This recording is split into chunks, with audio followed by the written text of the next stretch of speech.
Welcome to The Alternative Investor. According to the Global Cannabis Report, the global legal cannabis market is forecast to be worth up to $103 billion by the year 2024. This is driven in the most part by the burgeoning international medicinal cannabis market, worth a potential $62.7 billion by the same year.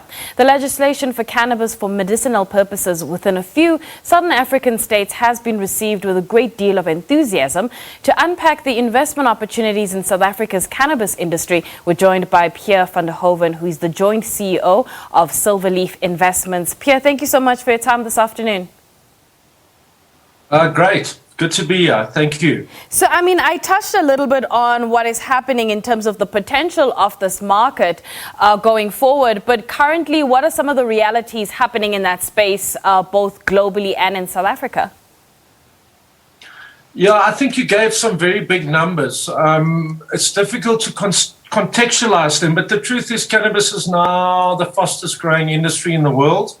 There's a lot of corporate activity. One of the big companies, year.The Pharma, was bought for $7.2 billion. Since the Biden administration, a lot more states have legalized adult use as well as medical. Mexico yesterday announced it's on the verge of full legalization. It will become the biggest market in the world, second to Canada. So there's a huge amount of activity going on at a global level. At a South African level, not so great. There's activity happening around the medicinal licenses. We know that the Concord announced private use is now legal, but any form of trade is still banned. So people are still being arrested. And that's a real pity.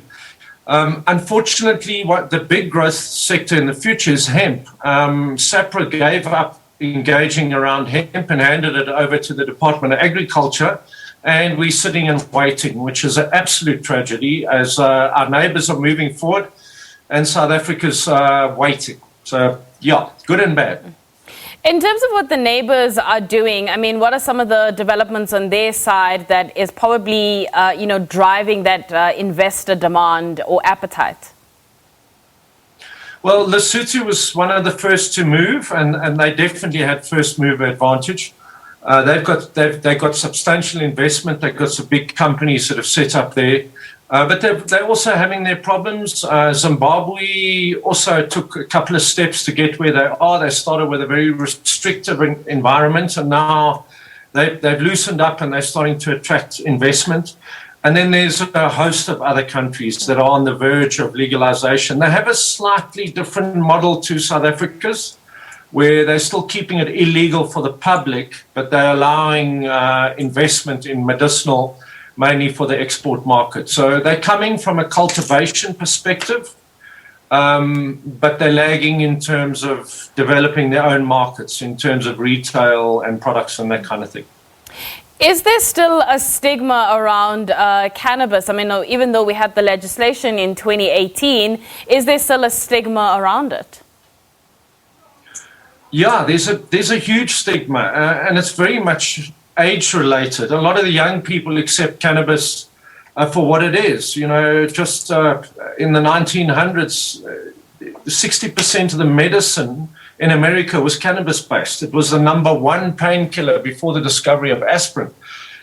So the young people have seen through the lies, but a lot of people in positions of power, unfortunately, are heavily tainted by the myths and the lies and the misinformation that's been spread around cannabis. And this is fueled by corrupt police who's still arresting people. So the stigma is real, the risks are still real, and there's an unraveling end of prohibition process that still has a way to go.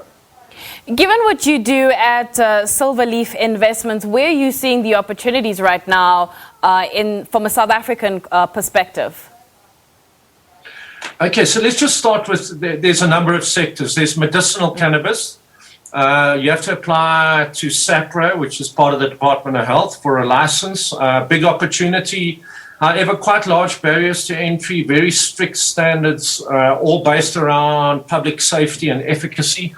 So the barriers to entry there are pretty good, but a big opportunity, and it's starting to gain momentum now. SAPRA got off to a slow start, but they seem to be coming right. On the retail side, CBD has been rescheduled, so you're seeing products in Clicks, Dis-Chem, those kind of retail outlets, but it's only CBD. So there's still sectors that need some development there. In terms of adult use, we have private use, which is legal, but any form of trade is illegal. So that is a massive market. It's a huge market internationally. It's extremely fast growing in Canada and America in certain states, but in South Africa it's completely undeveloped because we don't have the right framework yet. We have some interesting court cases underway that may unlock that opportunity shortly. And then, as I mentioned, we're all waiting with bated breath for the Department of Agriculture, Land Reform and Rural Development to be clear on the hemp regulations, and therein lies the short-term opportunity. On those opportunities, I'm sure you're following developments globally in terms of what investors are doing on that side. Who would a typical investor be for, investing in cannabis? I mean, what would be the risk profile here? Well, we've got different categories of investors. We've got the retail investors, Mr. Public, who's got wants to get a tax break, or a angel investor who's got some kind of link to cannabis. There are a lot of those. They've got a friend, a family, a parent who died of cancer.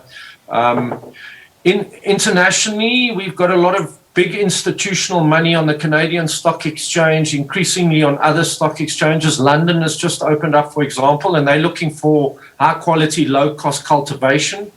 They'll be entering the South African and African market. Some of them are already here.